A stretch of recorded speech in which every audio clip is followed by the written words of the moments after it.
Hello friends. आज की इस क्लास में आप सभी के लिए हिंदी पेडागोजी का 30 क्वेश्चन पढ़ाने वाले हैं। ये क्वेश्चन बार बार एग्जाम में आता है फ्रेंड्स, अच्छे से इसको आप पढ़ लीजिए और 30 में जितना भी क्वेश्चन का आंसर है आपको कमेंट करना है। ठीक है, हिंदी का क्वेश्चन है, अच्छे से पढ़िएगा फ्रेंड। चलिए हम लोग क्लास को स्टार्ट करते हैं। पहले एग्जाम में पूछा गया, ठीक है।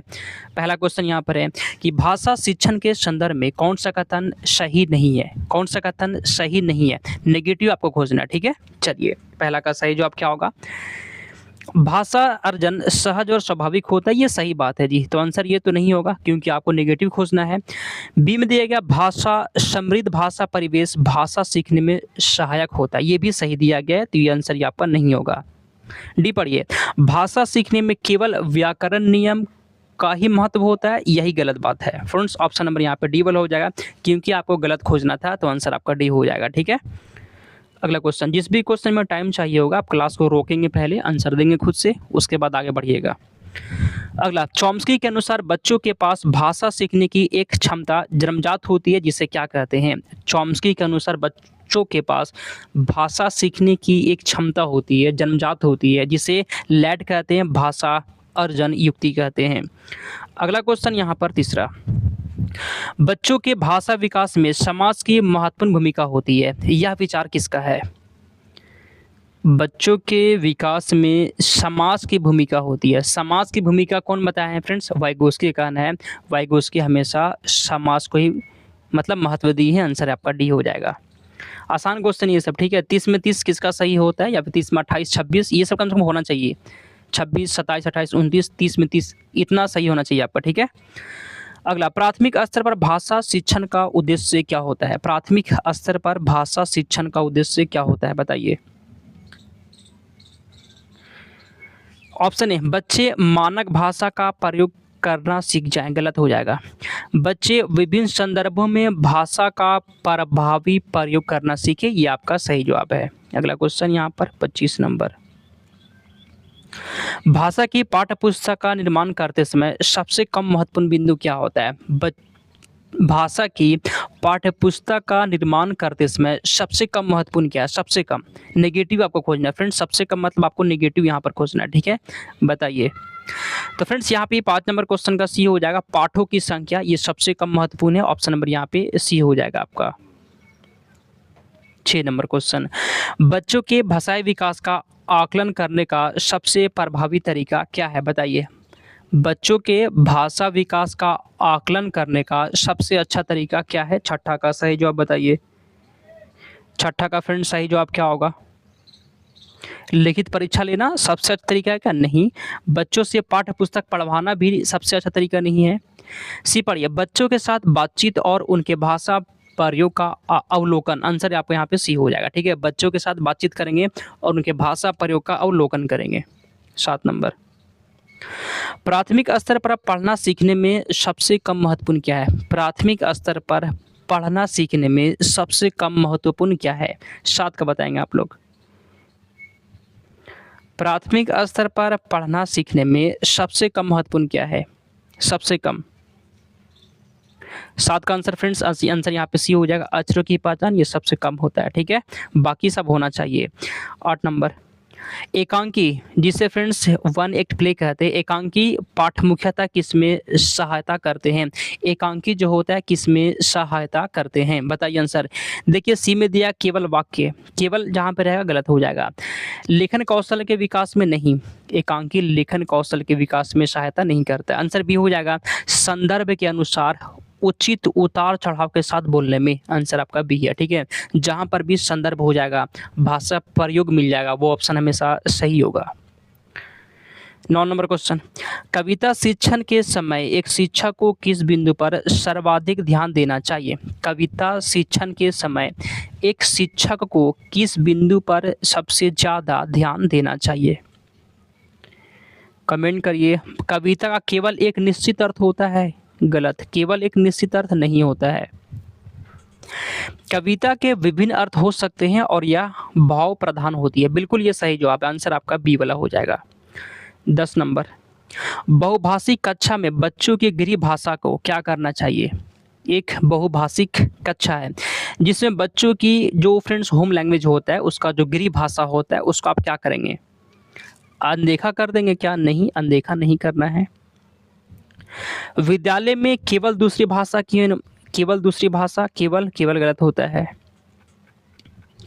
कक्षा में सम्मान और स्थान दिया जाना चाहिए, आंसर आपका सी वाला हो जाएगा। ठीक है, चलिए आगे चलते हैं। अगला क्वेश्चन फिर से कहते हैं फ्रेंड्स, एक लाइक करिएगा, एग्जाम तक आपको मेरे साथ जुड़े रहना है, आपका तैयारी फ्रेंड्स बहुत अच्छा हो जाएगा। ठीक है, अगला, उपचारात्मक शिक्षण का मुख्य आधार क्या होता है? उपचारात्मक शिक्षण का मुख्य आधार क्या होता है, बताइए। रिमेडियल टीचिंग का मुख्य आधार क्या होता है फ्रेंड्स? इसे कहते हैं निदानात्मक परीक्षण, ऑप्शन नंबर ए वाला हो गया। ठीक है, चलिए अगला क्वेश्चन 12, भाषा के अभिव्यक्तात्मक कौशल कौन कौन से होते हैं? भाषा के प्रोडक्टिव कौशल कौन कौन से होते हैं? 12 का बताइए। भाषा के अभिव्यक्तात्मक कौशल कौन कौन से होते हैं? तो बोलना और लिखना, ऑप्शन नंबर यहाँ पे आपका बी हो जाएगा, बोलना और लिखना सही जवाब है। आगे चलते हैं 13, उच्च प्राथमिक स्तर पर भाषा शिक्षण का एक महत्वपूर्ण उद्देश्य क्या होता है? उच्च प्राथमिक स्तर पर भाषा शिक्षण का एक उद्देश्य क्या होता है? 13 का बताइए आप। भाषा शिक्षण का उद्देश्य क्या होता है? ऑप्शन ये दिया गया ना कि भाषा की नियमबद्ध प्रकृति को पहचानना और उसका विश्लेषण करना, ये आंसर आपका सही हो जाएगा। अगला क्वेश्चन, बच्चों के लेखन कौशल का मूल्यांकन करने के लिए कौन सी विधि सबसे अच्छी हो सकती है? बच्चों के लेखन कौशल का मूल्यांकन करना है तो कौन सी विधि सबसे अच्छा होगा, बताइए आंसर। बच्चों के लेखन कौशल का मूल्यांकन करने के लिए कौन सी विधि सबसे अच्छी हो सकती है? अपने अनुभव को लिखना सबसे अच्छा होता है, आंसर बी वाला हो जाएगा। ठीक है, कोई बी लगाया है जी, आंसर आपका बी हो जाएगा, अपने अनुभवों को लिखना। अगला क्वेश्चन, संसर्ग विधि या भाषा संसर्ग विधि किसके शिक्षण में अधिक उपयोगी है? 15 का सही जवाब क्या होगा? तो फ्रेंड्स ये उपयोगी होता है व्याकरण शिक्षण में, ऑप्शन नंबर यहाँ पे सी हो जाएगा आपका। ठीक है, 30 क्वेश्चन होगा, एक लाइक करिएगा फ्रेंड्स, आप लोग एक लाइक जो है ना कर देना है। अगला क्वेश्चन यहाँ पर है कि प्राथमिक स्तर पर बच्चों की भाषाई त्रुटियों के संदर्भ में कौन सा कथन सही दिया गया है? प्राथमिक स्तर पर बच्चे फ्रेंड्स जो त्रुटि करते हैं, जो भाषाई त्रुटि करते हैं, उसके बारे में कौन सा कथन सही दिया गया है, बताइए। तो आंसर यहाँ पे 16 का बी हो जाएगा, त्रुटियां सीखने की प्रक्रिया का एक स्वाभाविक हिस्सा है जो समय के साथ दूर होती है, आंसर आपका बी है। आगे चलते हैं 17, भाषा में सतत और व्यापक मूल्यांकन का मुख्य उद्देश्य क्या होता है? भाषा में सतत और व्यापक मूल्यांकन का उद्देश्य क्या होता है? 17 का बताइए। भाषा में सतत और व्यापक मूल्यांकन का उद्देश्य होता है बच्चों द्वारा भाषा प्रयोग की कुशलता पर निरंतर अवलोकन करना, आंसर आपका यहाँ पे बी हो जाएगा। जो लोग भी बी लगाती है सही जवाब हो गया आपका। अगला क्वेश्चन 18, बच्चों की भाषाई क्षमता के विकास में सबसे ज़्यादा सहायक क्या होता है? बच्चों की भाषाई क्षमता के विकास में सर्वाधिक सहायक क्या है? 18 का बताइए। आंसर सी हो जाएगा, शिक्षक द्वारा दिए गए भाषा को ध्यान से सुनना, ऑप्शन नंबर यहाँ पे सी है। चलिए आगे चलते हैं अगले क्वेश्चन की ओर। अच्छा फिर से पढ़ते फ्रेंड्स, क्या दिया गया है कि बच्चों की भाषाई क्षमता के विकास में सर्वाधिक सहायक क्या होता है? ऑप्शन ए, बच्चों से परस्पर सार्थक बातचीत और संवाद, और सी में दिया गया है शिक्षक द्वारा दिया गया भाषण को ध्यान से सुनना। नहीं फ्रेंड्स ये नहीं होगा, सॉरी मिस्टेक से सी लगा दिया, आंसर यहाँ पे आपका सी वाला हो जाएगा कि बच्चों से परस्पर सार्थक बातचीत करेंगे और संवाद करेंगे, ये सबसे अच्छा होता है। ठीक है, ऑप्शन नंबर यहाँ पे ये वाला हो जाएगा आपका। 19 नंबर, भाषा की प्रकृति के बारे में कौन सा कथन सही दिया गया है? 19 का बताइए। 19 का आंसर क्या होगा? 19 का आंसर क्या होगा? भाषा की प्रकृति के बारे में कौन सा कथन सही है? सी देखिए, भाषा एक गतिशील और नियमबद्ध व्यवस्था है जो व्यवहार पर आधारित होती है, बिल्कुल सही जवाब है, आंसर सी हो जाएगा। 20 नंबर, उच्च प्राथमिक स्तर पर बच्चों की हिंदी भाषा की क्षमता के आकलन में सबसे कम प्रभावी प्रश्न क्या है? उच्च प्राथमिक स्तर पर बच्चों की हिंदी भाषा की क्षमता के आकलन में सबसे कम प्रभावी प्रश्न क्या होता है? 20 का बताइए। सबसे कम प्रभावी प्रश्न जो होता है सी वाला हो जाएगा कि पाठ में से संज्ञा और सर्वनाम को छांटिए, ये सबसे कम हो जाएगा। ठीक है, चलिए अगला क्वेश्चन। भाषा शिक्षण में दृश्य श्रव्य सामग्री प्रयोग का उद्देश्य नहीं है, बताइए इसमें से कौन सा उद्देश्य नहीं है, कमेंट करिए 21 का आंसर।